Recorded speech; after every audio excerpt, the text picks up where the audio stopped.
السلام علیکم ورحمۃ اللہ وبرکاتہ۔ بسم اللہ الرحمن الرحیم، نحمده ونصلی علی رسوله الکریم، اما بعد۔ ام المؤمنین حضرت زینب بنت حبش رضی اللہ عنہا رشتے میں حضور اقدس صلی اللہ علیہ وسلم کی پھوپھی ذات بہن تھیں۔ شروعی زمانے میں مسلمان ہو گئی تھیں۔ ابتدا میں آپ کا نکاح حضرت زید رضی اللہ عنہ سے ہوا، جو حضور صلی اللہ علیہ وسلم کے آزاد کیے ہوئے غلام تھے اور حضور صلی اللہ علیہ وسلم کے متنبہ بھی تھے، جس کو لے پالک کہتے ہیں۔ اسی وجہ سے زید بن محمد کہلاتے تھے، مگر حضرت زید رضی اللہ عنہ سے حضرت زینب رضی اللہ عنہ کا نباہ نہ ہو سکا تو انہوں نے طلاق دے دی۔ حضور اقدس صلی اللہ علیہ وسلم نے اس خیال سے کہ زمانہ جاہلیت کی ایک رسم ٹوٹے، وہ یہ کہ متنبہ بالکل ہی بیٹے جیسا ہوتا ہے اور اس کی بیوی سے نکاح بھی نہیں کرنا چاہیے، اور اس لیے اپنے نکاح کا پیام بھیجا۔ حضرت زینب رضی اللہ عنہا نے جواب دیا کہ میں اپنے رب سے مشورہ کر لوں۔ یہ کہہ کر وضو کیا اور نماز کی نیت باندھی کہ اللہ سے مشورہ کیے بغیر میں کچھ جواب نہیں دیتی، جس کی برکت یہ ہوئی کہ اللہ جل شانہ نے خود حضور صلی اللہ علیہ وسلم کا نکاح حضرت زینب رضی اللہ عنہا سے کیا۔ جب حضرت زینب رضی اللہ عنہا کو اس آیت کے نازل ہونے پر نکاح کی خوشخبری دی گئی تو جس نے بشارت دی تھی اس کو وہ زیور نکال کر دے دیا جو اس وقت پہن رہی تھیں، اور خود سجدے میں گر گئیں اور 2 مہینے کے روزوں کی منت مانی۔ حضرت زینب رضی اللہ عنہا کو اس بات پر بجا طور پر فخر تھا کہ سب بیویوں کا نکاح ان کے عزیز رشتہ داروں نے کیا، مگر حضرت زینب رضی اللہ عنہا کا نکاح آسمان پر ہوا اور قرآن پاک میں نازل ہوا۔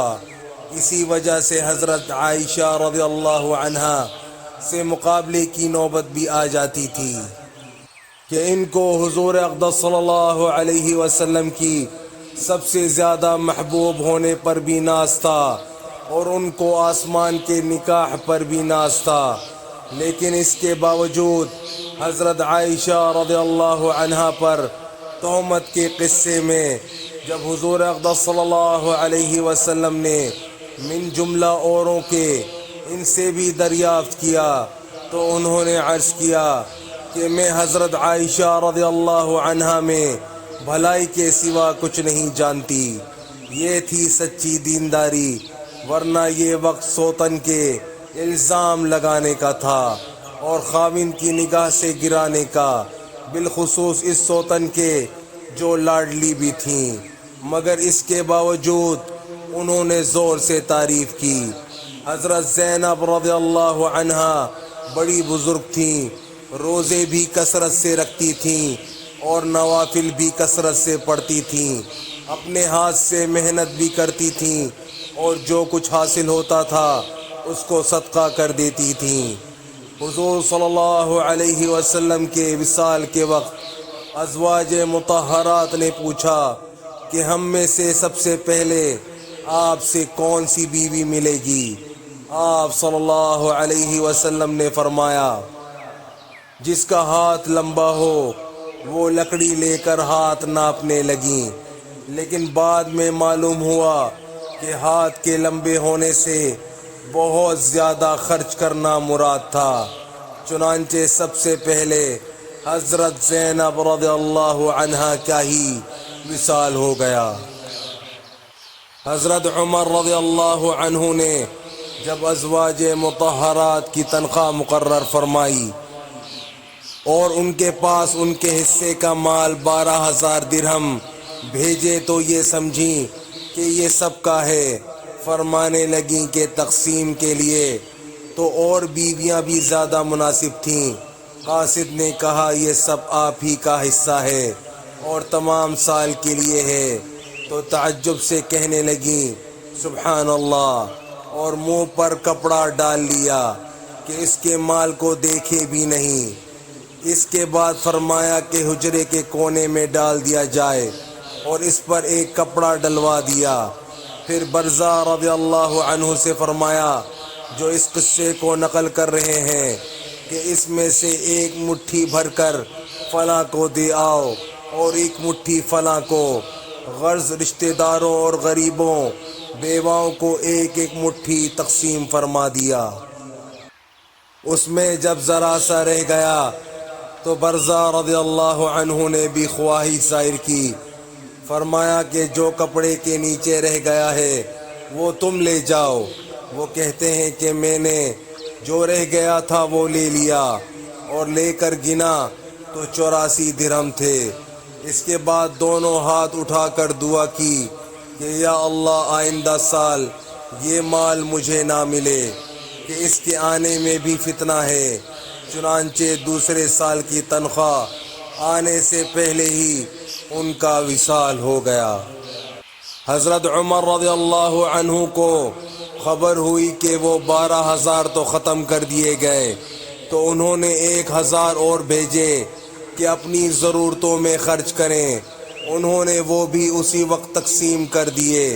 باوجود کثرت فتوحات کے انتقال کے وقت نہ کوئی درہم چھوڑا نہ مال، صرف وہ گھر تھا جس میں رہتی تھیں۔ صدقے کی کثرت کی وجہ سے مساکین کا ٹھکانہ ان کا لقب تھا۔ ایک عورت کہتی ہیں کہ میں حضرت زینب رضی اللہ عنہا کے ہاں تھی اور ہم گیرو سے کپڑے رنگنے میں مشغول تھے۔ حضور اقدس صلی اللہ علیہ وسلم تشریف لے آئے، ہم کو رنگتے ہوئے دیکھ کر واپس چلے گئے۔ حضرت زینب رضی اللہ عنہا کو خیال پیدا ہوا کہ حضور صلی اللہ علیہ وسلم کو یہ چیز ناگوار ہوئی۔ سب کپڑوں کو جو رنگنے تھے فوراً دھو ڈالا۔ دوسرے موقع پر حضور صلی اللہ علیہ وسلم تشریف لائے، جب دیکھا کہ وہ رنگ کا منظر نہیں ہے تو اندر تشریف لائے۔ عورتوں کو بالخصوص مال سے جو محبت ہوتی ہے وہ بھی مخفی نہیں، اور رنگ وغیرہ سے جو انس ہوتا ہے وہ بھی محتاج بیان نہیں، لیکن وہ بھی آخر عورتیں تھیں جو مال کا رکھنا جانتی ہی نہ تھیں، اور حضور صلی اللہ علیہ وسلم کا معمولی سا اشارہ پا کر سارا رنگ دھو ڈالا۔ بس میرے بھائیوں دوستوں، جو آج ہم نے پڑھا ہے سنا ہے، اللہ پاک ہمیں اسے سمجھنے کی، عمل کرنے کی اور دوسروں تک پہنچانے کی توفیق عطا فرمائے، اور حضور صلی اللہ علیہ وآلہ وسلم کے مبارک طریقوں پر چلنے والا بنائے۔